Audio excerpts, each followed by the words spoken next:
ডাকসু নির্বাচনের ফলাফল যেন ছাত্রদলের জন্য এক কঠিন পরীক্ষা।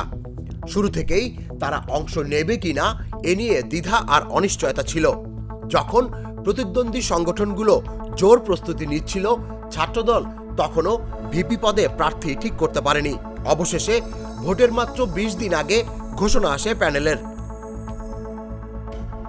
এই তড়িঘড়ি সিদ্ধান্ত থেকেই তাদের বিপর্যয় শুরু।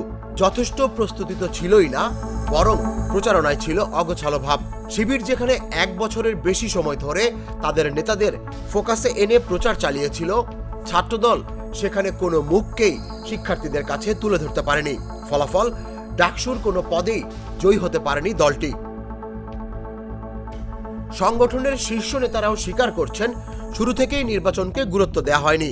বারবার আক্রমণ আর দমন নীতির কারণে ক্যাম্পাসে টিকে থাকা কঠিন ছিল বটে, কিন্তু এ সময়ে কার্যকর কর্মসূচি বা সাংগঠনিক শক্তি গড়ে তুলতে ব্যর্থ হয়েছে ছাত্রদল।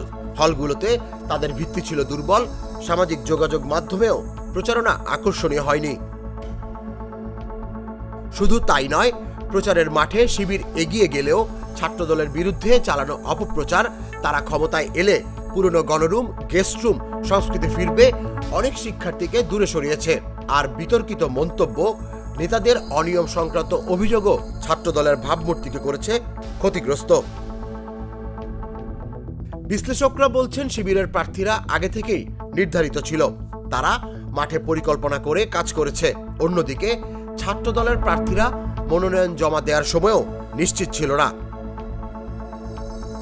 ৯ সেপ্টেম্বরের নির্বাচনে শিবিরের প্যানেলে ২৮টি পদের ২৩টিতে জয় পায়। ভিপি, জিএস, এজিএস সব জায়গায় জয় শিবিরের। ছাত্রদল ফিরে গেছে শূন্য হাতে। বিশেষজ্ঞদের মতে, শিক্ষার্থীরা এবার শুধু প্রতিশ্রুতি নয়, জুলাই পরবর্তী সময়ে দলগুলোর বাস্তব ভূমিকা আর আচরণকেই মূল্যায়ন করেছেন। আর সেই পরীক্ষায় একেবারেই ব্যর্থ হয়েছে ছাত্রদল। তুষার ইসলাম, জাগো নিউজ।